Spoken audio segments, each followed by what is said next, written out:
은혜 많으신 하나님 감사합니다. 오늘도 주일에 온라인으로도 예배를 드리게 하시며 감사드립니다. 지금 이 시간의 주인은 오직 예수 그리스도 한 분이심을 우리가 고백합니다. 오늘은 특히 진금 예배로 드리게 되어 아직 청소년부 예배가 어색한 친구들도 있을 텐데 이 각각의 마음을 주님께서 어루만져 주시고 열린 마음으로 이 예배를 통해 기쁨과 자유를 누릴 수 있는 예배 시간이 되길 소망합니다. 예배에 방해되는 요소들은 주님께서 다 제어해 주시고 예배의 시작과 끝을 주님께만 의탁합니다. 기뻐 받아 주시옵소서. 예수님의 이름으로 기도드립니다.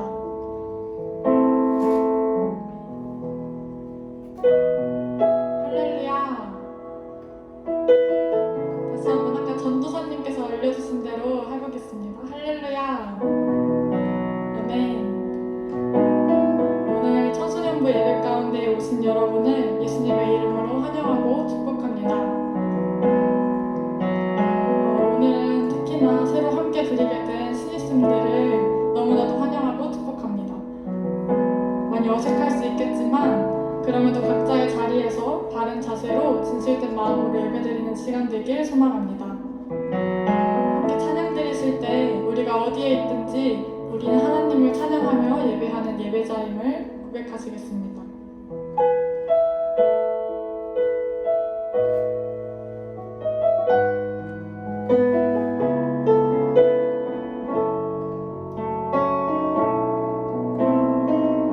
나는 하나님을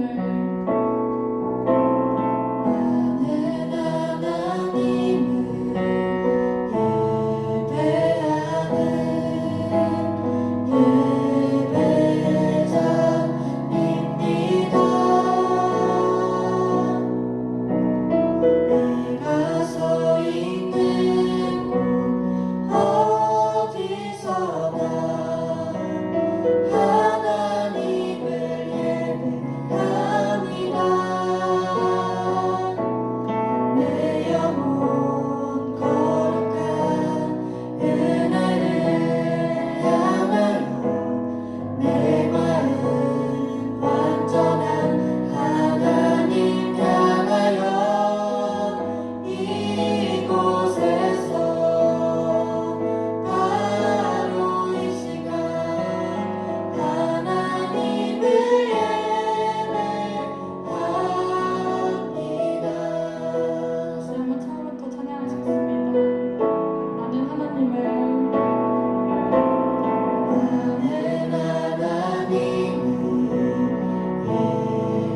계속해서 우리 그 주님을 찬양하며 나아가시겠습니다. 지금은 엘리야 때처럼, 지금은 엘리야 때처럼 주 말씀이 선포되고 또 주의 종 모세의 때와 같이 언약이 성취되네. 비록 전쟁과 기근과 빈말 만난 날이 다가와도 우리는 광야를 외치네. 소리 주의 길을 예비하라.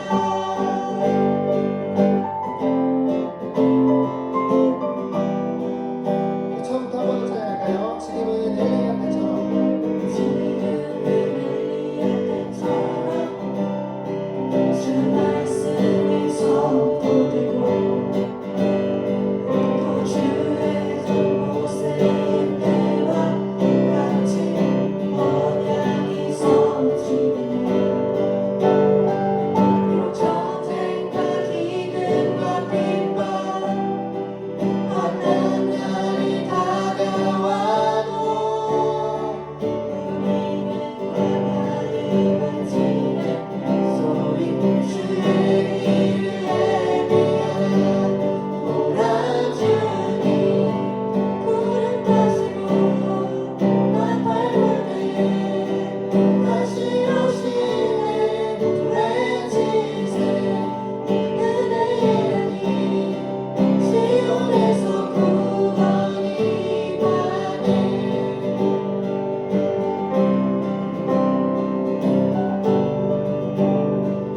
이절로 찬양할까요? 에스겔의 환상처럼. 에스겔의 환상처럼 마른 뼈가, 마른 뼈가 살아나며 또 주의 종 다윗의 때와 또 주의 종 다윗의 때와 같이 예배가 회복되네. 예배가 회복되네. 추수할 때가 이르러 달판은 이어졌네. 우리는 추수할 일꾼 되어 주 말씀을 선포하리. 오라 주님 구름 타시고 나팔 불 때에 다시 오시네. 모두 외치세 은혜의 님 시온에서 구원이 가네. 오라 주님 구름 타시고 나팔 불 때에 다시 오시네.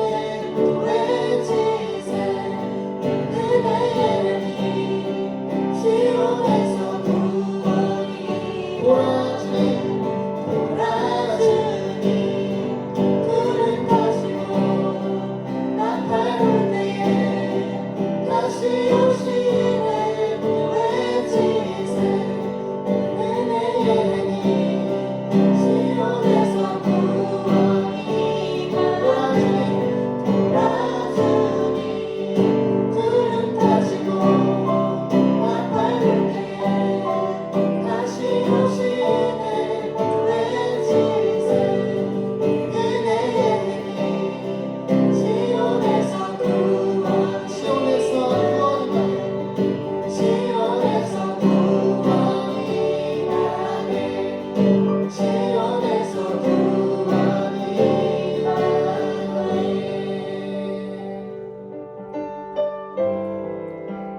오라 주님 구름 타시고 나팔 불 때에 다시 오시네. 외치세 은혜의 님 시온에서 구원이 가. 우리 목소리로 오라. 오라 주님 구름 타시고 나팔 불 때에 다시 오시네.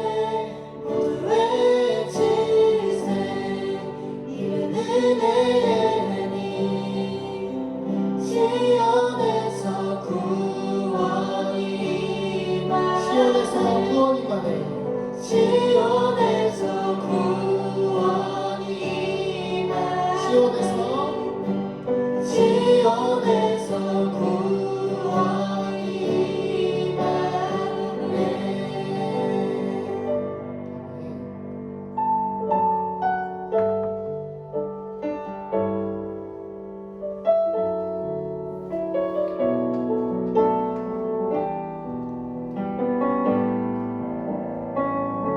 나의 소망 되신 주 나의 소망 되신 주 주를 바라봅니다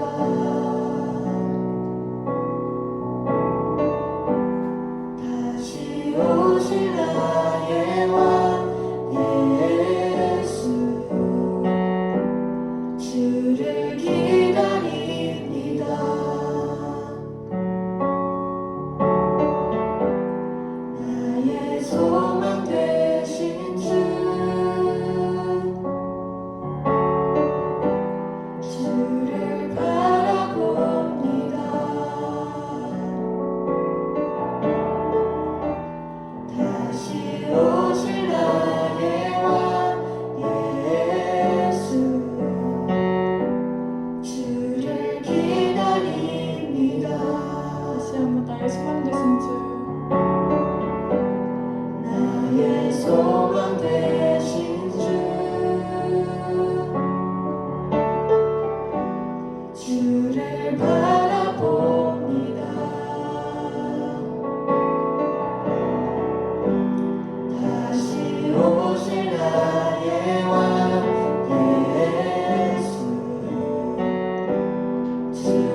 보내는 시간이 아니라 그 말씀이 각자의 마음 가운데 새겨지게 하시고 그리스도인답게 살아가는 것이 무엇인지 깨닫게 하는 귀한 시간 될 수 있도록 기도하기 원합니다. 또한 말씀 전하시는 김윤우 전도사님을 통해 우리에게 필요한 말씀, 깨닫기 원하시는 말씀이 무엇인지 전도사님의 입술을 주관하여 주옵소서. 이 기도 제목 가지고 다 함께 기도하시겠습니다.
사랑의 하나님 감사합니다.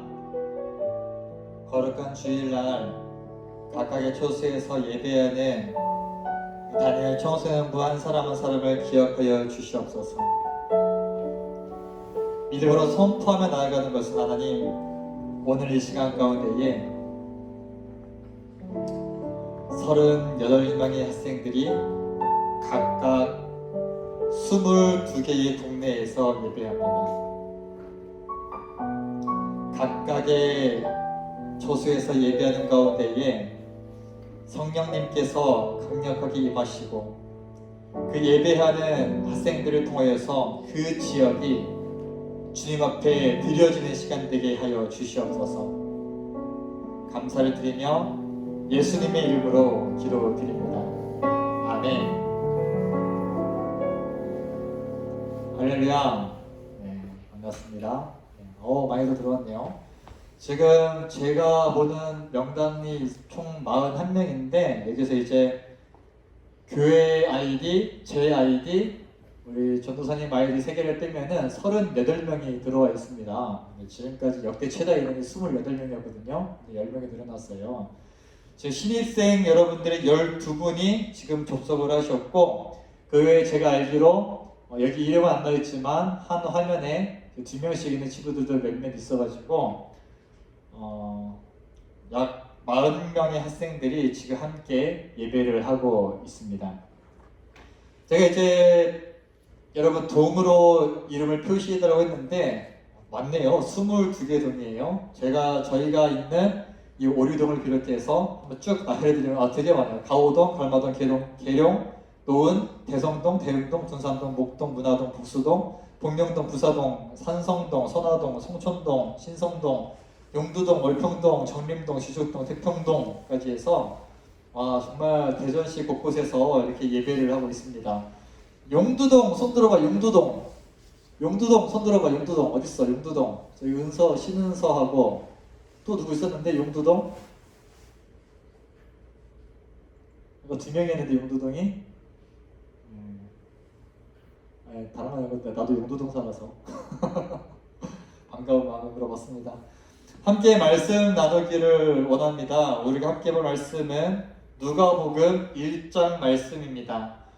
우리 청소년부에서는 기본적으로 말씀을 화면에 띄우지 않습니다. 여러분은 항상 성경책을 지참하셔서 그 성경책을 펴보시길 바랍니다.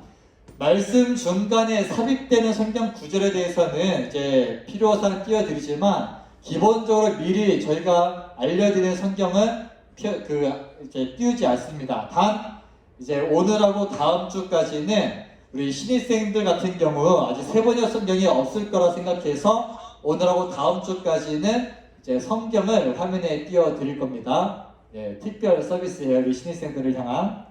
그래서 모두 성경을 꼭 펴주시길 바라고. 자, 여러분 성경을 모두 들어서 저한테 좀 보여주시겠습니까? 성경. 자, 성경을 좀 들어서 보여주세요. 이 성경 여러분 가지고 예배드리셔야 됩니다. 성경 가지고 예배드리셔야 돼요. 네. 26절부터 38절까지 그리고 46절부터 55절까지의 말씀인데 지금 바로 읽지는 않고요. 이제 우리가 메시지 나누면서 한 절 한 절씩 함께 읽어 나가면서 이제 보도록 하겠습니다. 지난주에는 아마 다윗과 요단안에서도 이제 신생 친구들은 다윗과 요단안에서 동일한 설교를 들었을 것입니다. 마태복음 1장을 중심으로 예수님의 족보에 대해서 설교를 들었을 거예요. 기억나십니까? 기억나시면 반짝반짝 하시죠? 반짝반짝. 자, 여러분 화면상에서 제 얼굴이 자꾸 측면을 향하는 것은 여러분의 얼굴이 여기 있어요. 저한테는 여기를 보면서 하는 거기 때문에 오해하지 마세요. 왜 저 전도사님 자꾸 이상한 데 쳐다보고 말씀하시나 그런 생각하지 마세요. 저 여러분을 보고 얘기하는 겁니다. 네. 마태복음은 혹시 기억나시는지 모르겠는데 마태복음은 기본적으로 유대인들을 대상으로 쓴 책이라고 했습니다. 신약 성경을 보게 되면은 크게 이제 네 가지로 나눕니다. 첫 번째는 예수님께서 탄생하시고 십자가에 달려 돌아가시고 그리고 부활하시고 승천하시기까지 이야기가 담겨 있는 복음서 마태, 마가, 누가, 요한 4복음서가 있고요. 그 다음에 예수님이 승천한 이후에 예수님의 제자들 이 사도들이 어떻게 복음을 전하며 세계 선교가 어떻게 시작되었는지가 드러나고 있는 사도행전이 있습니다. 이것을 역사서라고 부릅니다.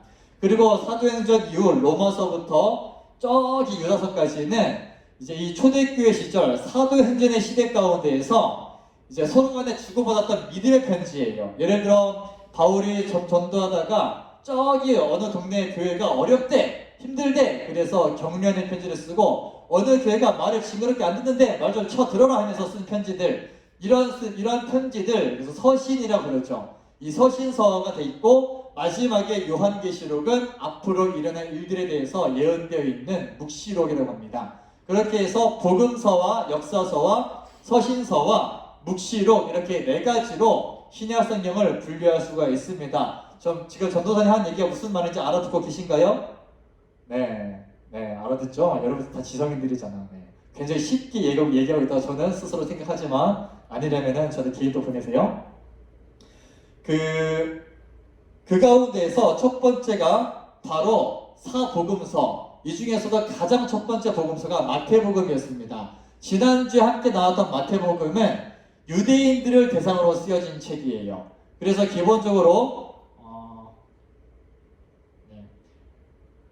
어느 정도 성경에 대한 바탕이 있는 사람들, 구약 성경을 읽어왔던 사람들, 이미 하나님에 대해서 알고 있었고 하나님을 향한 믿음을 가지고 있었던 사람들 향해 쓰여진 책이기 때문에 많이 밑법을 깝니다. 그러니까 구약 성경에서 던진 떡밥들을 많이 회수하는 글들이 되게 많이 있습니다. 그게 마태복음입니다. 그래서 전문 용어들이 많이 나와요. 천국이라든지 그러니까 유대인들 기본적으로 신앙생활을 했던 사람들은 이미 알고 있는 단어들을 주로 사용합니다. 우리로 치면은 우리 여러분 사회에 나가서 은혜 받았다라고 말하면은 알아들을까요? 못 알아듣죠. 근데 우리가 은혜 받았다라고 표현할 때는 이런 거죠. 예를 들어 오늘 말씀이 나에게 딱 맞는 말씀이었어. 오늘 말씀 참 나를 찌르는 말씀이었어. 오늘 말씀 듣는 건 난 참 은혜가 되었어. 오늘 찬양 듣는 가운데 굉장히 좋았어. 약간 감동받았다, 찔림받았다, 뭔가 팩폭을 당했다라든지 이런 뭔가 나에게 주는 뭔가가 있었을 때 우리는 은혜 받았다고 표현합니다. 이게 우리는 이미 그 기독교 안에서 그렇게 그 말을 써왔기 때문에 은혜 받았다 하면은 서로 척하면 서로 알아들어요. 그런데 믿지 않는 사람들은 은혜 받았다 하면은 그게 뭔 소리하고 못 알아듣는단 말이죠. 마찬가지로 마태복음에서 쓴 표현들은 이미 유대인들이 알고 있는 표현들이 많습니다. 그래서 기본적으로 같은 성경을 읽어왔기 때문에 이제 구약에서 이렇게 말했어 라고 하는 순간 족보만 봐도 이들이 이미 막 소름 이러는 거예요. 이 마태복음을 읽는 사람들은. 자, 반면에 오늘 우리가 볼 누가복음은 이제 마태복음은 예수님의 제자 마태라는 사람, 다른 이름으로 레위라고도 하죠. 세리였다가 예수님을 따라갔던 그 사람이 쓴 책이었다면은 누가복음은 이제 누가라는 사람이 썼습니다. 영어로는 루크라고 하는데 루크. 이 누가라는 사람은 유대인이 아니었죠. 유대인이 아니라 헬라인, 이방인이었습니다. 전혀 이 사람에게는 구약 성경에 대한 배경도 전혀 없을 뿐더러 기본적으로 원래 하나님을 알던 사람도 아니었다라는 것이죠. 이제 사도 바울을 비롯해서 사도행전 때 선교 사역을 통해서 예수님을 알게 된 사람이었습니다. 그래서 누가복음은 굉장히 상세하게 써 있습니다. 왜냐? 예수님에 대해서 기본적으로 아무것도 모르는 사람들을 향해서 이방인들을 향해서 쓴 책이기 때문에 이 누가복음은 이 신약성서 전체를 통틀어서 가장 길어요. 아마 읽어보시면 토 나옵니다. 한 장 한 장이 저를 겁나게 많아요. 1장만 하더라도 1장만 80절까지 있습니다.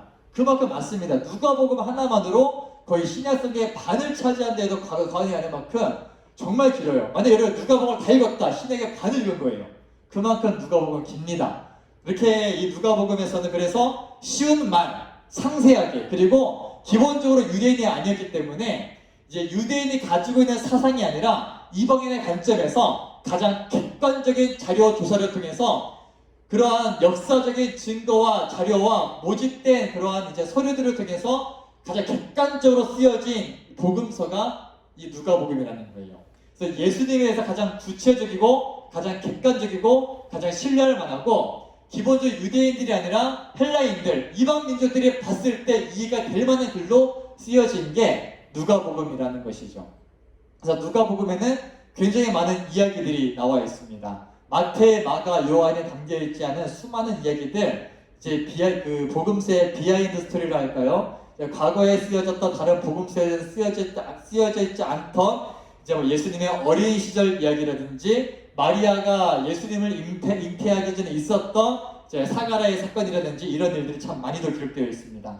그래서 누가복음의 1장부터 쭉 보게 되면은 천사 가브리엘이, 우리가 마태복음에서 가브리엘이 마리아를 찾아오는 장면을 보게 됩니다.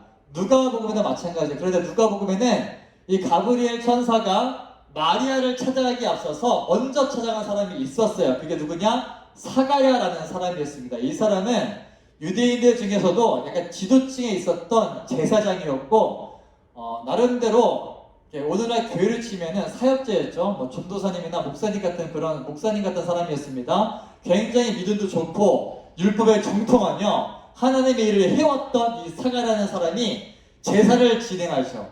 오늘날 지금 예배를 인도합니다. 그런 가운데에 천사가 사가랴에게 나타나가지고 사가랴 하면서 나타난 거예요. 그러면서 이제 너의 아내가 임신을 할 것이다. 임신해서 아들을 낳을 건데 그 이름을 이제 요한이라고 지어라 이렇게 얘기를 합니다. 근데 이제 사가랴가 굉장히 늙은 어르신이었거든요. 할아버지. 생물학적으로 더 이상 임신을 할 수 없는 부부였는데 하나님이 임신할 거다라고 하니까 사가랴가 그러죠. 에이 말도 안 된다. 지금 내 나이가 몇인데 과학적으로 말이 안 돼 하면서 의심을 하죠. 그래서 하나님이 마음에 안 드셔가지고 사가랴한테 그래? 너 안 믿었으니까 너 애 나올 때까지 너 말 못해가지고 벙어리를 만들어 버리셨어. 이런 일들이 있었습니다. 그리고 나서 실제로 이 사가랴의 와이프가 이제 침례 요한을 임신하게 되는 일들이 있었죠. 그리고 6개월 뒤에 드디어 갈릴리 나사렛이라고 하는 동네에 가브리엘이 이 마리아라는 여인을 찾아오게 됩니다. 이때 당시 이스라엘은 이제 로마의 식민지 지배를 받고 있던 상황이었고 과거 옛날 이제 700년 전, 600년 전, 심지어는 1000년 전에 있었던 다윗 시대의 그 영광스러웠던 그 나라를 추억하면서 우리는 망했다. 우리 언제쯤 다시 그 과거의 영광을 되찾으려나 하고 그렇게 구약 성경에서 예언하셨던 야 기다려 메시아가 올 거야. 너희를 구원할 진짜 다윗과 같은 왕이 또 올 거야 라고 예언을 하셨거든요. 그것이 구약에서 던진 가장 큰 떡밥이었는데 이것이 회수되기만을 기다리고 있었던 시대가 바로 지금 이 시대였습니다. 로마의 핍박 가운데, 식민지 지배 가운데에 수백 년 동안 이어져 왔던 이제 포로 생활 가운데 지쳐있던 백성들은 빨리 오십시오. 우리가 메시아를 기다립니다. 그리스도를 기다립니다. 우리 구원자를 기다립니다. 라고 하면서 메시아를 기다리던 시대였습니다. 진짜 다윗과 같은 왕이 다시 와서 우리를 구원해 줄 것을 기다리던 시대였다는 것이죠. 참고로 전문적인 용어로 이때 당시에 이들이 기다렸던 메시아는 이제 정치적 메시아라고 해서 우리가 흔히 생각하는데 영혼을 구원하는 구원자가 아니라 실제로 로마라는 나라를 뒤집어 엎어버린 다음에 다 쓸어버린 다음에 다시 자기들이 이제 자기들의 주권을 행사할 수 있는 그러한 나라가 탄생하기만을 기다리고 있었던 시대였다는 것이죠. 그러니까 어땠을까요? 그런 왕이라면은 명문의 혈통에 귀한 자손에서 태어나야 할 것 같은데 어디서 나타나냐? 갈릴리, 나사렛. 그때 당시 유대인들의 속담 중에 나사렛에서 무슨 선한 것이 나겠어? 라고 그런 말이 돌 만큼 이 나사렛이라는 동네는 굉장히 허름한 동네였고 촌동네였고 사람들이 극혐하는 동네였습니다. 그런 동네였는데 이 갈릴리 나사렛에 살고 있던 마리아라는 여인한테 천사 가브리엘이 찾아옵니다. 참고로 이 마리아라는 이제 성경에 처녀라고 표현되어 있을 텐데 26절도 보게 되면은 아까 말씀드렸던 사가랴라는 사람이 그 아이를 가지고 나서 그 뒤로 26절입니다. 그 뒤로 6달이 되었을 때에 하나님께서 천사 가브리엘을 갈릴리 지방의 나사렛 동네로 보내시어 다윗의 가문에 속한 요셉이라는 남자와 약혼한 처녀에게 가게 하셨다. 그 처녀의 이름은 마리아였다. 이때 당시 처녀였고 이제 정혼한 남자가 있었다는 것은 그때 당시에 문화로 추정해 볼 때 마리아의 나이는 약 여러 번 말씀드리죠. 적게는 14살, 많게는 16살 정도로 추정하고 있습니다.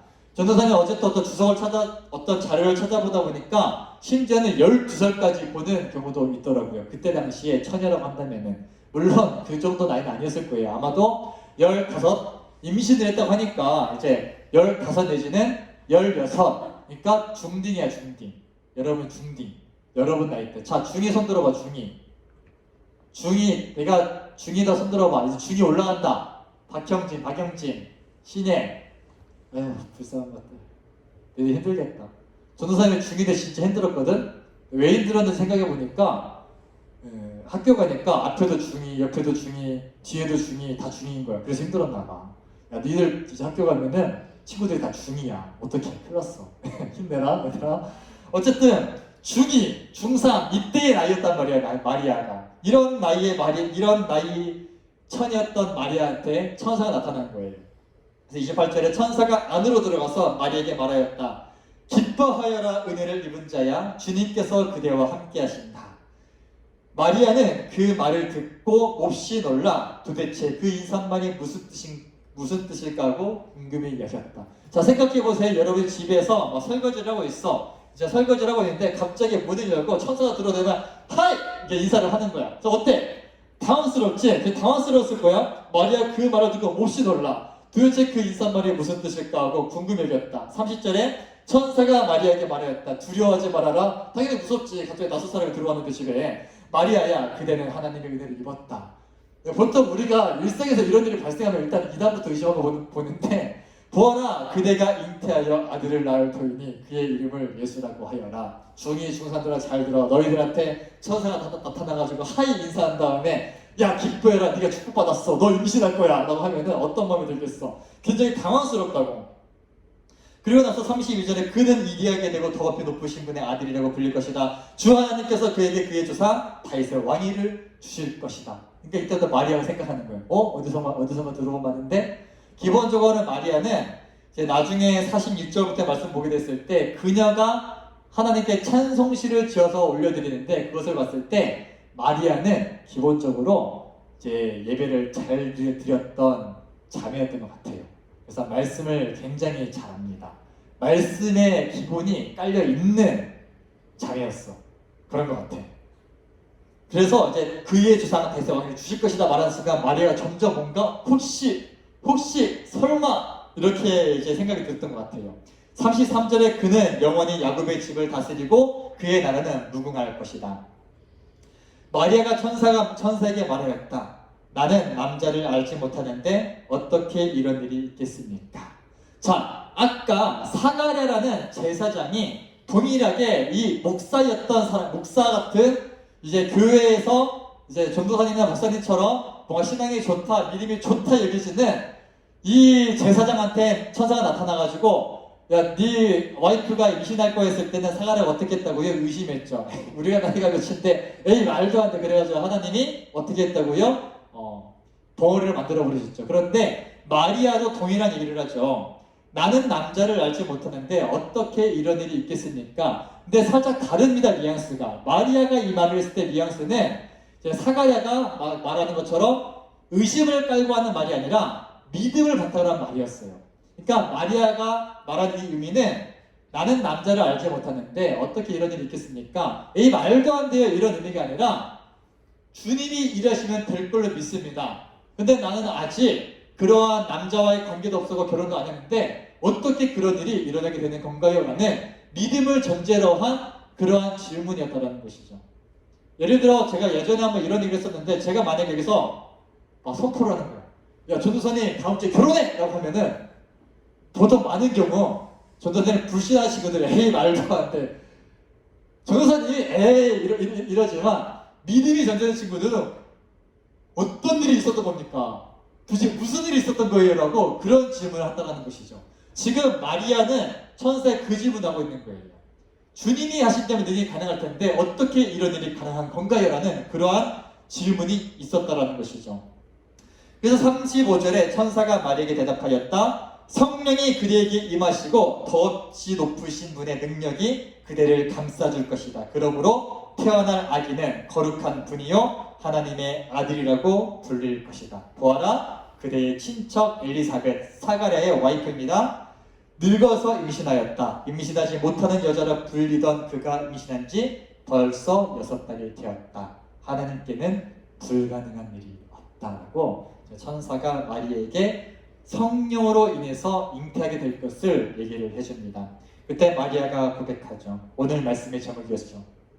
보십시오. 나는 주님의 여종입니다. 당신의 말씀대로 나에게 이루어지기를 바랍니다. 그리고 천사는 마리아에게서 떠나갔다. 오늘 말씀의 제목이었죠. 당신의 말씀대로 나에게 이루어지기를 바랍니다. 마리아는 이때 당시 15, 16 이제 중딩의 나이였습니다. 얼마나 알겠어요. 물론 기본적으로 이때 당시 있었던 회당 예배들을 통해서 말씀을 잘 들어왔던 것 같습니다. 그녀가 했던 고백을 볼 때에. 그런데 지금 그녀는 자신의 인생이 앞으로 얼마나 험난한 여정 가운데에 거하게 될지를 어느 정도 짐작하고 있었을까요? 여러분 10대의 나이 때 가지고 있는 것 중 하나가 뭐냐면 무대포 정신이거든요. 그냥 일단 지르고 보는 거야. 앞뒤 생각 안 하고. 그래서 주님 내가 주님 위해 살겠습니다. 내가 천 선교사가 되겠습니다. 내가 목사가 되겠습니다. 아주 내가 그런 고백들이 중고등부 때 많이 나와요. 근데 대학교 가면 잘 못해. 왜냐? 대학교 가면은 뭐 먹고 살지부터 시작하게 해가지고 내가 그 길 가서 결혼을 할 수 있을까? 별의별 생각 다 하거든. 근데 10대 때 할 수 있는 거야. 일단 지르고 보는 거야. 마리아가 여러분 이때 당시 처녀가 임신한다는 것은 죽음을 각오해야 되는 일이에요. 합법적으로 가능했다고 해서 돌로 쳐 죽일 수도 있는 그런 사회적인 시대였는데 마리아가 이때 믿음으로 지르는 겁니다. 보십시오, 나는 주님의 여종입니다. 당신의 말씀대로 나에게 이루어지기를 바랍니다. 얼마나 마리아가 앞으로 있을 고난을 예상했는지 모르겠어요. 이 일이 일어났을 때 자신의 인생이 얼마나 험난의 여정권에 들어가게 될지 예상했는지는 모르겠습니다. 하지만 추측하기로는 그렇게 깊게 생각하지 않았을 것 같아요. 그녀가 가진 기본적인 믿음이 있었고 그녀가 가진 기본적인 주님을 향한 신뢰가 있었기 때문에 일단 믿음으로 질렀다고 봅니다. 이 10대의 나이는요, 하나님께서 충분히 여러분들에게 비전을 주시고도 남을 나이입니다. 전도사님도 중학교 3학년 때 목사를 꿈꾸게 되었고 지금 이 길을 가고 있습니다. 여러분 10대의 나이 때에 주님 만나고 10대의 나이에 여러분의 나이에 지금 마리아처럼 주님의 부르심 앞에서 주님이 부르셨을 때에 믿음으로 고백할 수 있을 정도로 말씀을 읽고 예배하며 그렇게 준비되지 않는다면은 여러분의 10대가 그냥 믿음 없이 흘러가게 된다면은 나중에 고등학교 2학년, 고등학교 3학년 돼서 내가 앞으로 뭐하고 살지, 어느 대학교 가지, 어느 과를 가지 그 고민할 시간 다 버리는 거예요. 지금 이 시기에 여러분 주님 붙잡으셔야 되는 겁니다. 지금 이 시기에 하나님께서 여러분의 삶 가운데 얘기하신 계획이 있고 여러분의 삶 가운데 일하시고자 하는 계획들이 있는데 지금 이 시기에 그걸 놓쳐버린다면은 얼마나 많은 시간들을 헛되게 보내야 하고 얼마나 여러분의 인생이 앞으로 의미 없게 흘러갈 것인지 상상해 가십니까? 지금 마리아가 믿음으로 고백했을 때 당신의 말씀대로 나에게 이루어지길 바랍니다라고 고백했을 때 마리아는 진정이 됐을까요? 자신의 어떤 목숨을 위기까지 처하게 될 것인지 임신한 몸을 이끌고 호적하러 베들레헴까지 그 먼 길을 떠나야 하고 아기가 태어날 때 갈 곳이 없어가지고 마구간에서 가장 더럽고 천한 데서 아기 예수님을 태어나게 했어야 됐고 심지어 저기 동방에서 동방 박사들이 찾아가지고 헤로다 가운데 유대인의 왕으로 나시니까 어디 있습니까? 괜히 어그로 끄는 바람에 괜히 유학살 사건 벌어져가지고 이 마리아와 요셉은 아기 예수님 데리고 저기 이집트 땅까지 도망가서 벌벌 떨며 살아야 했던 그 수많은 어려운 시기들 마리아는 진작에 했을까요? 그런데 일단 믿음으로 지는 거예요. 일단 10대의 나이 때 그 젊은 피기를 가지고 당신의 말씀대로 나에게 이루어지기를 바랍니다. 그렇게 고백했을 때 이 마리아라는 한 여인 갈릴리 나사렛이라 하는 동네 가장 천하고 무시받는 동네에 있었던 중학교 2, 3학년의 한 여인에게 하나님은 역사하셨고 아기 예수님이 태어나게 하셨고 그 일들을 통하여서 예수님을 길러내게 하셨고 그 예수님을 통해서 온 인류가 구원받는 놀라운 역사가 이루어졌다는 사실입니다. 언제요? 마리아가 10대의 나이에 당신의 말씀대로 나에게 이루어지기를 바랍니다. 이렇게 믿음으로 주님의 부르심을 취했을 때 말입니다. 사랑하는 대형 청소년부 여러분, 지금의 여러분의 나이는 주님을 바라볼 때입니다. 세상 바라보고 시간을 헛되이 보낼 때가 아니라 하나님 한 분 바라보고 여러분들을 향한 하나님의 부르심을 드려야 돼요. 여러분의 인생권에 개입하고자 하시는 하나님의 그 역사를 경험하셔야 됩니다. 그 주님 만나셔야 되고요. 내 인생 어떻게 살 것인가? 내 인생 앞으로 어떻게 될 것인가? 주님 앞에서 엎드려 물어볼 수 있어야 된다는 거예요. 주님께 붙들린 바 되면은 그 인생은 위대한 인생 되는 겁니다. 마리아는 전혀 그 고난들을 예지하지 못했겠지만 분명히 그녀의 삶 가운데 그 고난들 가운데서 그때 인도하시는 주님의 은혜, 그때 채우시고 역사하시는 하나님의 풍성하심을 통해서 하나님의 그 인류 구원의 놀라운 역사를 가장 가까이서 볼 수 있었다는 거예요.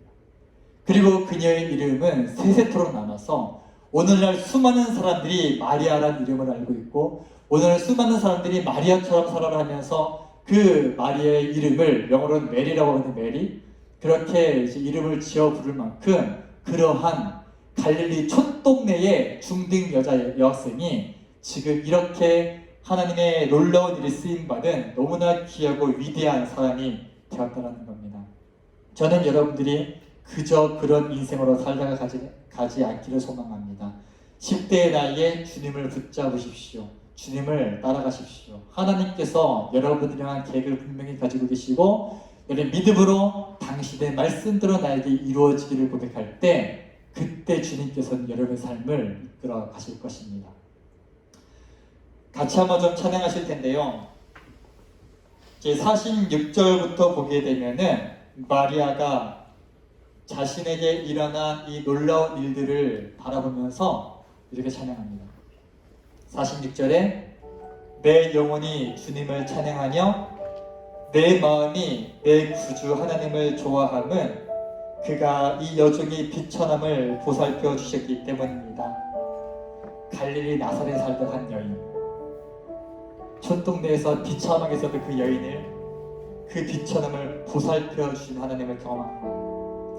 이제부터는 모든 세대가 나를 행복하다 할 것입니다. 힘센 분이 나에게 큰 일을 하셨기 때문입니다. 그의 이름은 거룩하고 그의 자비하심은 그를 두려워하는 사람들에게 대대로 있을 것입니다. 그는 그 팔로 권능을 행하시고 마음이 교만한 사람들을 흩으셨으니 죄왕들을 왕좌에서 끌어내리시고 비천한 사람을 높이셨습니다. 줄인 사람들을 좋은 것으로 배부르게 하시고 부한 사람들을 빈손으로 떠나 보내셨습니다. 그는 자비를 기억하셔서 자기의 종 이스라엘을 도우셨습니다. 우리 조상들에게 말씀하신 대로 그 자비는 아브라함과 그 자손에게 영원토록 있을 것입니다. 할렐루야. 우리가 밤이나 낮이나가 찬양했었잖아요. 사실은 다른 찬양을 하려고 했었거든요. 네, 전도사님 오늘 예배를 준비하는 가운데 오랜만에 참 밤을 샜던 것 같아요. 밤을 새면서 기도하면서 참 이 새벽에 다 말할 수 없지만 참 많은 일들이 있었습니다. 그 가운데에 전도사님에게 역사하셨던 하나님을 참 많이 다시 회상했던 것 같아요. 저는 중학교 2학년 때 교회를 본격적으로 다니기 시작했어요. 저의 인생은 비참했습니다. 저는 이제 홀어머니 밑에서 자랐고 굉장히 많이 방치되어 있었고, 지금은 이제 저의 너무나 존경하고 사랑하는 새 아버지가 계시지만 그때 당시에 초등학교 시절에 여러 학대를 당했었고 그것들을 도망쳐보기도 했었고, 내 인생 괜찮을까라는 정말 세상적인 관점으로 보자면은 기대할 만한 요소가 아무것도 없는 흙수저 중에 흙수저요. 잘난 것도 없고 아버지도 안 계시고 그런 인생이었던 것 같아요. 중학교 2학년 때는 그 모든 것이 쌓여서 상처가 되어서 저는 은둔형 외톨이의 삶을 살았습니다. 하루 종일 집에 처박혀서 하루에 20시간 게임했던 것 같아요. 그렇게 살았던 것 같아요. 학교에 가도 친구도 딱히 없었고 누구나 나를 좋아해주지 않았었고, 학교에서는 요즘 말로 치면 찐따 중에 찐따였고 누구도 저의 인생에 아무도 기대는 사람이 없었습니다. 이미 저는 낙오자였고 실패자였고 루저 중에 루저였거든요. 그런 제가 중학교 2학년 때 교회를 나갔습니다. 모르겠어요. 어떤 가정권에 전도사님 믿음이 자라는지 모르겠지만 막연하게 그런 믿음이 있었던 것 같아요. 성경을 잘 알지도 못했었고 신앙에 대해서 깊이 있게 생각해 본 적도 없었지만 단 한 가지 설교를 통해서 들었던 것, 하나님께서 나 같은 자를 존귀하게 하십니다.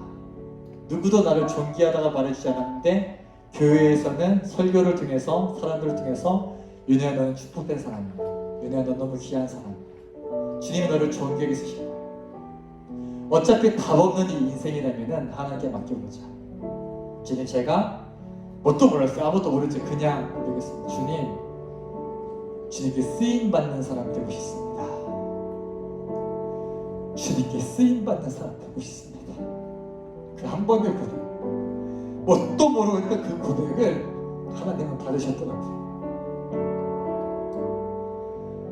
인생은 실패 연속이었고 사역을 하면서도 계속 실패하고 어렵고 참 많은 어려움들이 있었는데 저의 간증일 겁니다. 나 같은 부족한 자, 나같이 모자란 사람, 나같이 무능하고 성격도 별로고 아무것도 없는 사람, 매번 사역할 때마다 교회를 옮길 때마다 주님 저는 더 이상 안 될 것 같아요. 하나님 다른 사람 쓰세요. 저는 더 이상 답이 없습니다 하면서 그런 인생이었는데, 그런 저를 하나님은 차곡차곡 필요한 훈련을 시켜나가면서 필요한 곳에 있게 하시고, 나는 이제 안 될 것 같아 물러서는데 하나님 또 저를 잡아다가 놓으시고, 네가 그랬잖아, 쓰임받게 해달라고, 나도 쓸 거야, 그러시는 것 같은 거예요. 도망치려 해도, 낙심 가운데 스스로에 대해 희망을 버릴 때에도 주님은 저를 놓지 않으시더라고요. 그게 우리 하나님이세요. 강제적으로 마치 진짜 저희 삶의 고백이 자 봐라, 네가 어떤 모습은 내가 널 쓰고야 말리라 하시는 것 같아. 내가 너를 통해 일하고야 말리라 하시는 것 같았어요. 그분이 우리 하나님이십니다. 여러분 인생을 그분께 맡기십시오. 신입생들을 잘 들어라. 중학교 올라가게 되거든 이제 너희들 주님을 더 찾아라. 초등학교 때는 그냥 엄마 아빠 따라서 그냥 있을지 모르겠어. 물론 안 들어가는 친구들도 있겠지만 중학교 때는 하나님을 인격적으로 만나야 돼. 그 주님이 살아계심을 경험해야 돼. 그 하나님께 주님 내 인생 맡깁니다. 당신의 말씀대로 나에게 이루어지기를 바랍니다 했던 말의 고백이 오늘 이 시간 여러분들의 고백이 될 수 있기를 주님의 이름으로 축복합니다. 주님이 일하실 것입니다. 그래서 우리는 그 주님의 일하심 앞에 원래 다른 찬양 하려 하다가 이 찬양밖에 안 떨어져요. 밤이나 낮이나 괴롭고 슬플 때 낙망하여 넘어져도 나는 주님 하면 찬양할 것입니다. 왜냐하면 주님만이 나의 유일한 소망 되시기 때문입니다. 같이 고백하며 나아갑시다.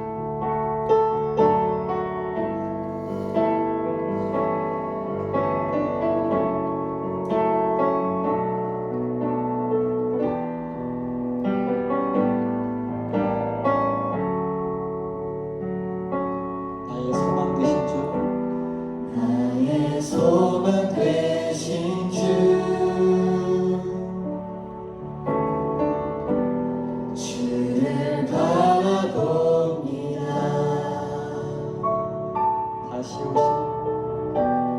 다시 오실 나의 왕 예수,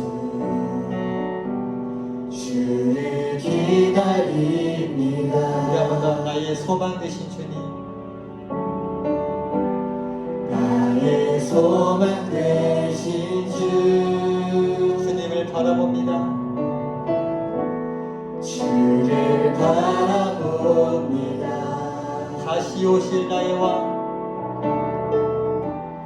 다시 오실 나의 왕 예수, 주님을 기다립니다. 주를 기다립니다. 밤이나 낮이나 밤이나 낮이나 어제나 오늘도 영원히 주만 찬양해.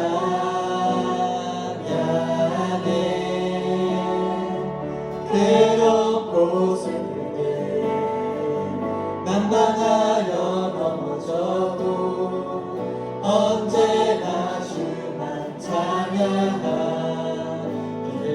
밤이나 낮이나 밤이나 낮이나 어제나 오늘도 영원히 주만 찬양해. 괴롭고 슬플 때 괴롭고 슬플 때 낙망하여 넘어져도 낙망하여 넘어져도 언제나 주만. 우리 한번 더 고백하며 나아갑시다. 밤이나 낮이나 밤이나 낮이나 어제나 오늘도 영원히 주만 찬양해.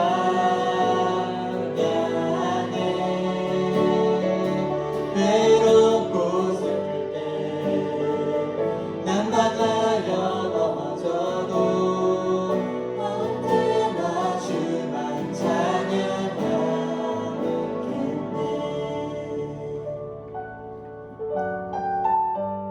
여러분 성경책을 좀 들어봅시다.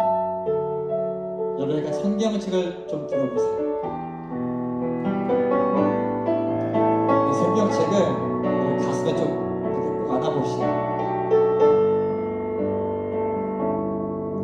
저를 따라 고백하세요. 이 성경은 하나님의 말씀입니다. 이 성경은 진리의 말씀입니다. 하나님, 이 말씀이 나를 통치하게 하여 주십시오. 2021년도 이 말씀을 더욱 깊이 사랑하고 읽고 묵상하고 암송하고 이 말씀이 나에게 주시는 하나님의 음성인 줄로 믿습니다.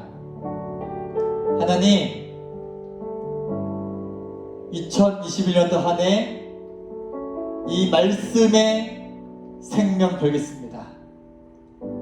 이 말씀을 매일매일 읽겠습니다.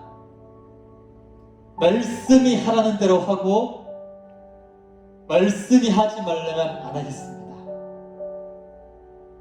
말씀으로 우리의 삶을 통치하여 주시옵소서.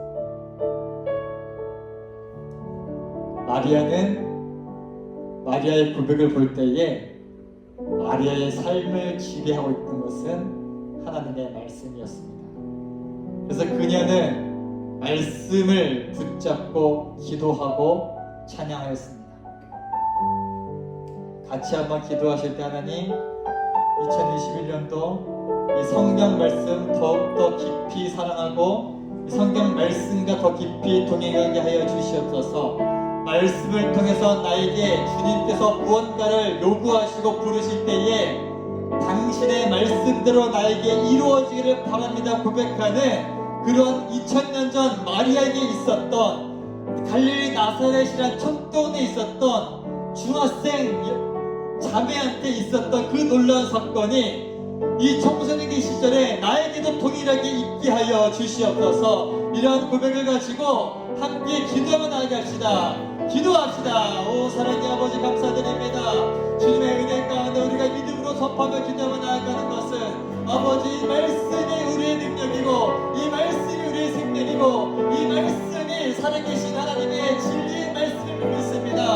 아버지 하나님 말씀대로 살게 하여 주시옵소서. 이 말씀이 하라는 대로 하게 하시고 이 말씀이 하지 말라는 말지 말게 하시고 하나님 말씀대로 오직 주의 말씀대로 우리가 행하며 따라갈 수 있도록 주의 심령을 붙잡아 주시옵소서. 우리의 마음을 통치하여 주시옵소서. 살아계신 하나님의 말씀 앞에 엎드리게 하시고 살아계신 말씀 앞에 우리가 경배하게 하시고 이 말씀이 신뢰하시는 대로 이 말씀이 이끄시는 대로 이 말씀 통치하는 대로 우리가 함께 원합니다. 성령님 우리를 다스려 주십시오. 성령님 우리의 마음을 통치하여 주시옵소서. 우리 모든 생각과 마음과 의를 넣어 주셔서 오직 이 말씀으로 이 말씀의 능력을 경험하며 그렇게 하루하루 살아가고 이 말씀과 동행하며 이 말씀이 살아 움직여서 그 정말 저희 날성어처럼 살아 움직이는 말씀의 능력이 내 삶을 통치해가며 내 삶을 변화시켜 나가는 그런 놀라운 능력의 말씀을 우리가 경험하게 하시고 이 말씀 앞에 당신의 말씀대로 나에게 이루어지기를 바랍니다 고백하며 주님의 부르심 앞에 순종하며 나아가는 우리 모든 대응청소년 분들 수 있도록 함께 하시고 붙잡아 주시옵소서.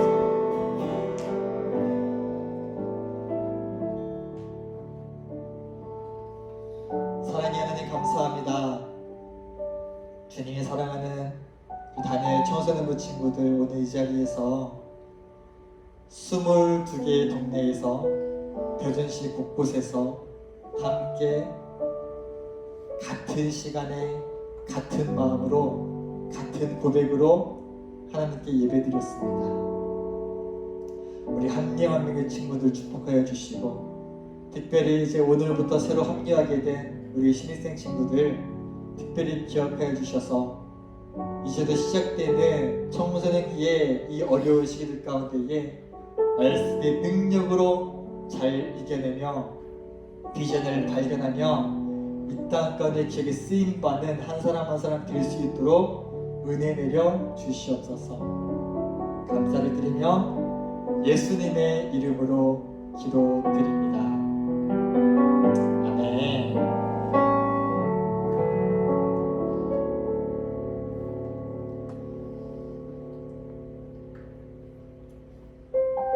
주기도문 하실 건데요. 주기도문 하고 광고 전달하도록 하겠습니다. 청소년부 주기도문은 그냥 평범하게 하진 않습니다. 저렇게 떼어주면 제가 가르치는데 제가 어디로 가야 되나 여기로 가야 되나요? 아, 여기 오면 보이나? 네. 자, 그냥 하지 않습니다. 주문 외우듯이 하는 게 아니에요. 네, 뭐 우스갯소리로 주기도문에서 기도를 보면 주문이라고 하는데 주기도문입니다. 자, 모두 두 양손을 하늘에게 활짝 펴시다. 선포하며 기도하는 게 우리 하늘에게 하나님께 예수님께서 직접 가르쳐 주신 기도로 믿음으로 큰 소리로 한마디 한마디 또박또박 선포하며 고백합니다. 준비되셨죠? 하늘에 계신 우리 아버지여, 이름이 거룩히 여김을 받으시오며 나라에 임하시오며 뜻이 하늘에서 이루어진 것 같이 땅에서도 이루어지이다. 오늘날 우리에게 일용할 양식을 주시옵고 우리가 우리에게 죄 지은 자를 사하여 준 것 같이 우리의 죄를 사하여 주시옵고 우리를 시험에 들게 하지 마시옵고 다만 악에서 구하옵소서. 나라와 권세와 영광이 아버지께 영원히 있사옵나이다. 나라와 권세와 영광이 아버지께 영원히 있사옵나이다. 아멘. 우리 하나님께 영광의 박수 올려드리면서 이걸 마칩니다. 할렐루야.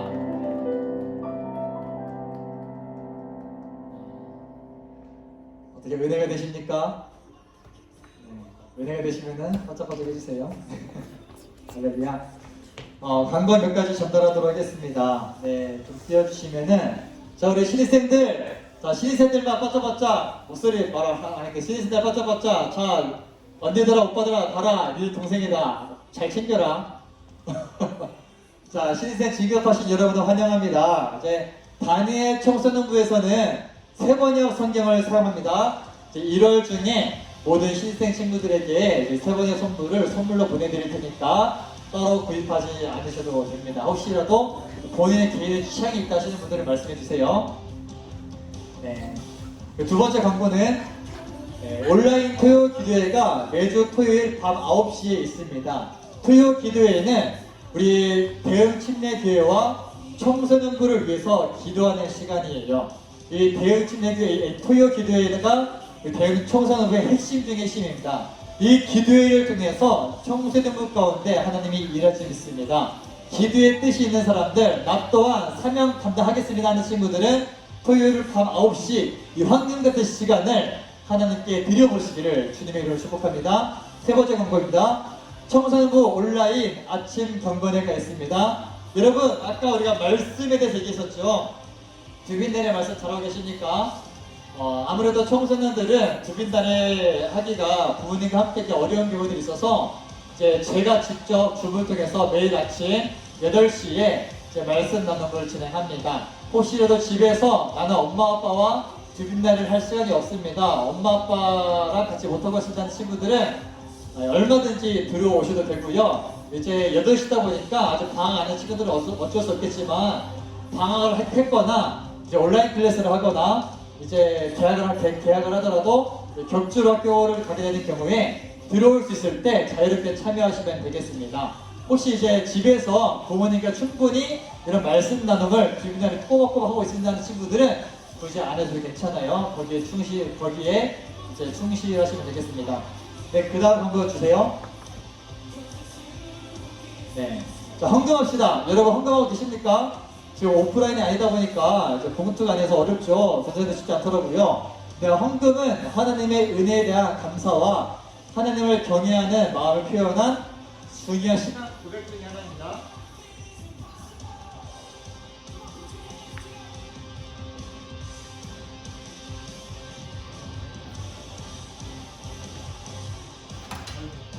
죄송해요. 마이크가 나와가지고. 네.